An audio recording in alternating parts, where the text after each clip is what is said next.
tobramicina. Son conocidos por tener un rápido efecto bactericida, por sus dosis dependientes, el sinergismo con betalactámicos, la baja resistencia, por supuesto también por su bajo costo, pero también son conocidos por sus efectos tóxicos, que son del oído y del riñón. Ahora, vamos a saber un poquito más de su origen y estructura. Principalmente su estructura, su composición química, está hecha por un anillo de aminoglucósidos, de aminociclitol unido por enlaces glucosilados a dos o más azúcares, de ahí el nombre aminoazúcares o aminociclitoles. Aquí tenemos un ejemplo de lo que es la streptomicina. Aquí está dos cadenas de azúcares unidas contra un anillo de lo que es el aminociclitol, y en el origen vemos que provienen de partes del hongo, ya sean los streptomicines o las microsporas.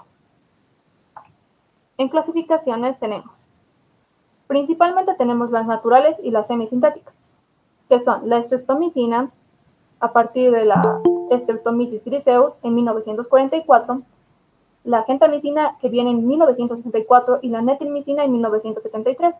Estas derivan de especies de Acetomicetum micromonospora. Y posteriormente vienen la tobramicina, la canamicina, la paromicina y la neomicina.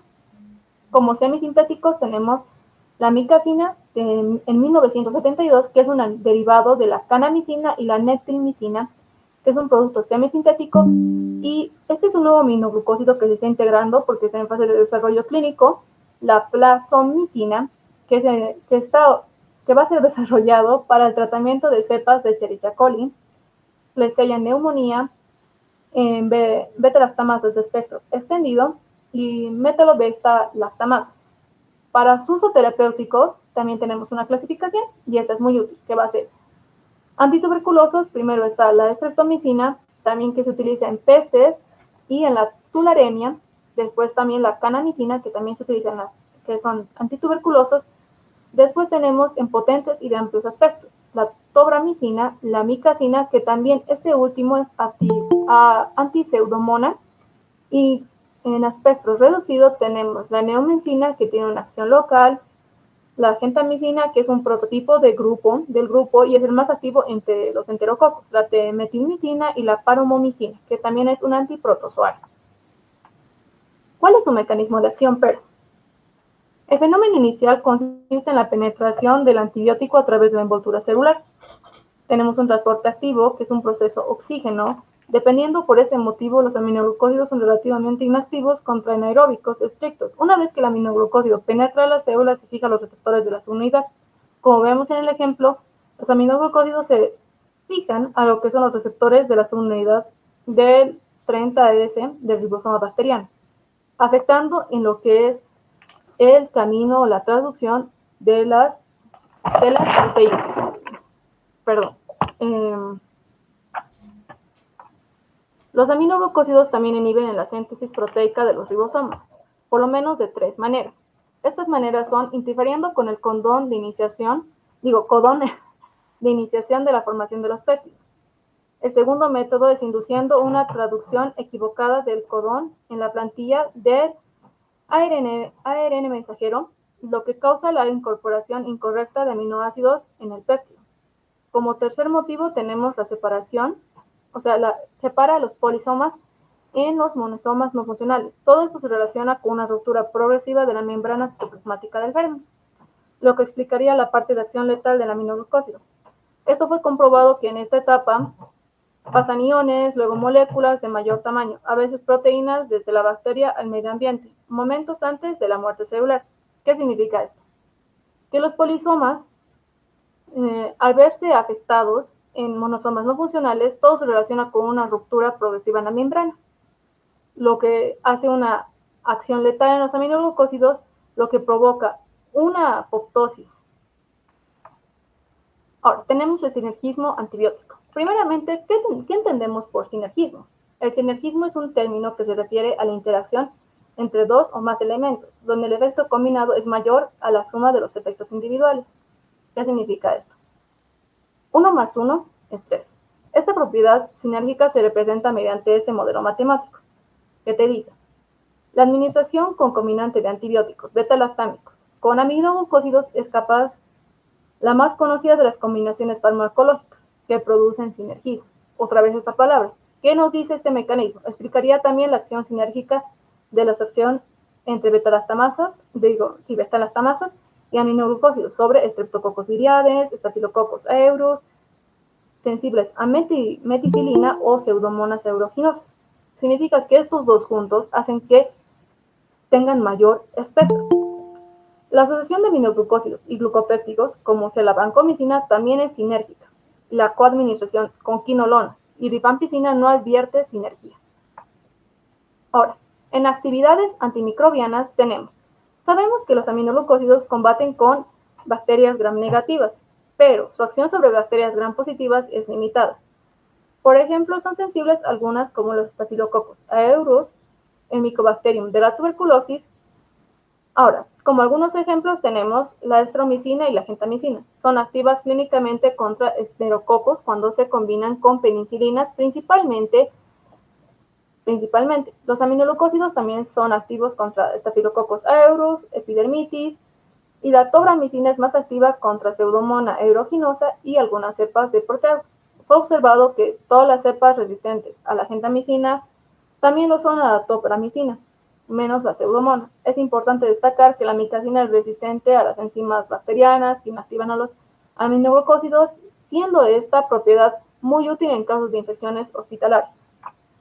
Ahora vamos a extendernos en lo que es la micacina, ya que es uno de los antibióticos más utilizados. Ahora, las vías de administración son vía intramuscular y intravenosa. Las dosis tradicionales se dividen de 2 a 3 partes, administradas cada 8 horas a 12 horas. Sin embargo, en muchos casos, una única dosis ha demostrado ser igual eficaz y menos tóxica. La dosis diaria es recomendable de 15 miligramos kilogramo día para la micacina. En pacientes con insuficiencia renal, se debe ajustar la dosis o aumentar el intervalo entre las administraciones, ya que estos pacientes pueden tener un efecto de nefrotoxicidad. En efectos de postantibiótico, una dosis única diaria genera un mayor pico plasmático, logrando un efecto bactericida potente, un efecto postantibiótico prolongado, y esto reduce lo que es el desarrollo de resistencia bacteriana y minimiza lo que es el riesgo de toxicidad renal y auditiva mencionada. Ahora, ¿qué interacción tiene? Dice, se evita el uso simultáneo con medicamentos neurotóxicos y nefrotóxicos como el cisplastino, la bacitracina, la colistina, la anfotericina B y otros aminoglucósidos. También debe evitarse como diuréticos potentes como el ácido etacílico o la furosemida. Ahora, las reacciones adversas que va a tener la micacina son lesiones renales, lesiones auditivas, y cómo una persona, cómo nosotros como médicos vamos a darnos cuenta de que va a tener lesiones auditivas. Nuestro paciente va a referir mareos, vértigo, zumbido, pérdida auditiva, y va a presentar dolor de cabeza, depresión, trastornos visuales, pérdida de peso, hipertensión, rash, náuseas, vómito y fiebre, y entre otras reacciones graves. En las precauciones que debemos tener es, nuestros pacientes cuando estén con amicacina, debemos tener en cuenta que tienen que estar con una supervisión clínica, evitando trastornos superiores a 14 días. Tener precauciones neurológicas, van a tener trastornos neurológicos y tener precaución en niños. Las excepciones que tenemos son, no pueden utilizarse en situaciones especiales como embarazo, en endocarditis bacteriana, en pacientes inmunodeprimidos o con quemaduras graves. No se recomienda una dosis única diaria. Se prefiere una dosis fraccionada cada 8 horas. En la insuficiencia renal, como hemos mencionado anteriormente, en casos de disfunción renal grave, se ve si tiene la creatinina menor a 30 ml por minuto, se debe evitar una dosis diaria única, optando por un régimen de cada 48 horas. Para una insuficiencia renal moderada, entre 30 y 80 ml por minuto de creatinina, en lo que se refiere, se puede administrar de cada 12 horas a 24 horas, ajustando la dosis según la función renal. Entre la eficacia que tiene, viendo el valor plasmático, se ve que las concentraciones plasmáticas máximas que alcanzan tras la expulsión intravenosa es de 30 a 60 minutos, y entre la intramuscular es de 30 a 90 minutos, lo que permite un control adecuado en infecciones graves. En la streptomicina, esta se utiliza para infecciones inusuales. Generalmente combina con otros antimicrobiantes, aunque es menos activa contra bacilos aeróbicos gram negativos que otros aminoglucósidos.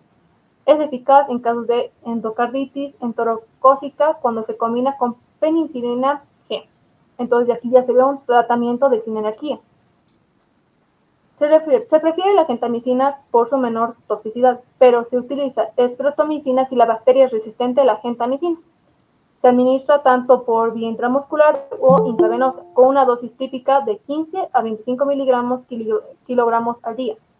Y es común su uso en el tratamiento de tuberculosis. Pero ¿cuál es la toxicidad que tiene? Principalmente vestibular. Es irreversible, a diferencia de la gentamicina que afecta a los riñones, pero es reversible, en este caso la estreptomicina al utilizarse. No tiene un tratamiento reversible en su toxicidad. También puede causar una disfunción en el nervio óptico, neuritis periférica. La gentamicina es la más usada porque es barata y es eficaz. La presentación y dosis que nos refiere. Primeramente, la presentación viene en ampollas de 20, 40, 60, 80, 120, 160 y 280 miligramos. La dosis que se utiliza es de 1,7 miligramos por kilogramo dosis de cada 3 horas o 5,1 miligramos cada kilogramo dosis cada 24 horas. En infecciones graves se requiere utilizar 7 miligramos kilogramo dosis por 24 horas.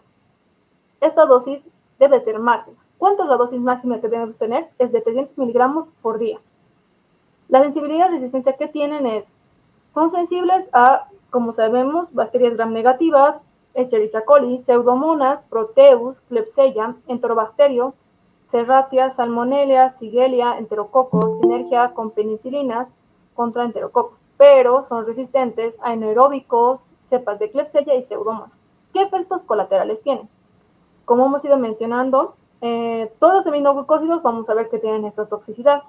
Esta tiene, además de nefrotoxicidad, tiene albuminuria, hematuria o toxicidad, zumbidos, hipoacusia, bloqueo neuromuscular, anemia en raros casos y neutropenia y vómito. La tobramicina tiene una presentación de ampollas de 1,5 miligramos, de 75 miligramos. Esta dosis, la dosis que se debe administrar es de 1,7 miligramos kilogramos dosis cada 4 a 6 horas. En una infección grave debe ser de 7 miligramos kilogramo dosis por 24 horas. La dosis máxima que se debe administrar es de 300 miligramos cada día o cada 24 horas. La sensibilidad y la resistencia que tiene son sensibles a bacterias gram negativas, a Escherichia coli, Klebsiella, Pseudomonas, Proteus, Salmonella y Enterococos. Son resistentes a bacterias anaeróbicas, a cepas de Pseudomonas, y los efectos colaterales que tienen son ototoxicidad, nefrotoxicidad, neurotoxicidad, vértigo, flebitis y alergia. Este es un resumen de todo lo que se ha hablado, con algunas dosis, incluyendo algunas dosis de adultos y niños, según en la gentamicina he aumentado. Y he agregado unas notas muy importantes que vamos a ir desarrollando en las siguientes diapositivas, que son la gentamicina y la micacina se utilizan en infecciones severas. Pero infecciones severas también se utilizan con antibióticos beta-lactámicos. ¿Qué significa? Que la gentamicina y la micacina, al utilizarse, tienen que combinarse con antibióticos beta-lactámicos al tratarse infecciones severas. La kanamicina y la estreptomicina se ve más uso en la tuberculosis y en la brucelosis. Y la neomicina con la tobramicina tiene uso en infecciones conjuntivales o de la piel. La absorción y distribución, metabolismo y eliminación que tienen los aminoglucósidos son, primeramente por absorción se ve poco en el tracto gastrointestinal. Menos del 1% de las dosis se absorben después de la administración oral y rectal. La intoxicación puede ocurrir cuando los aminoglucósidos se aplican por vía tópica, durante largos periodos, en grandes heridas, quemaduras o úlceras cutáneas, especialmente si hay insuficiencia renal por los efectos de nefrotoxicidad. Pero, viendo su distribución, también sabemos que el volumen aparente de la distribución de estos medicamentos es del 25% del peso corporal magro. Se aproxima el volumen de líquido al 25% extracelular. Los aminoglucósidos se distribuyen poco en el tejido adiposo, lo cual debe tenerse en cuenta cuando se utiliza regímenes de dosis basados en el peso en pacientes obesos. En el metabolismo sabemos de que su metabolismo es mínimo y el 99% de ese fármaco se elimina en la orina sin modificaciones por la infiltración.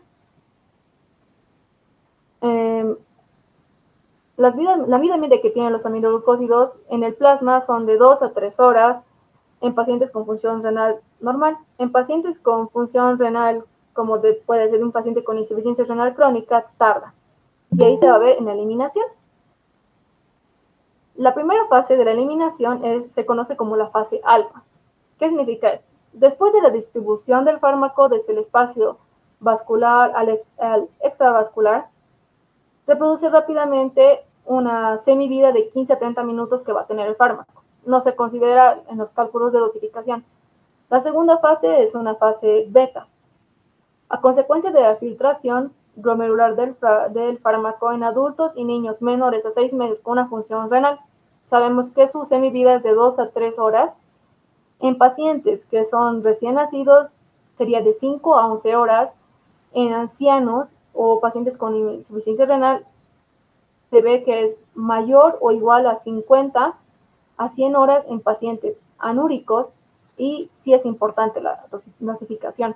En pacientes que tienen la tercera, en pacientes también se ve que en la tercera fase de eliminación, en la fase gamma, se debe liberar en la orina el fármaco que se ha acumulado en las células tubulares renales. Esta liberación se ve prolongada de forma lenta y se ve una semivida de 30 a 100 horas o más en algunos pacientes, más en el caso de pacientes que tengan alguna enfermedad renal.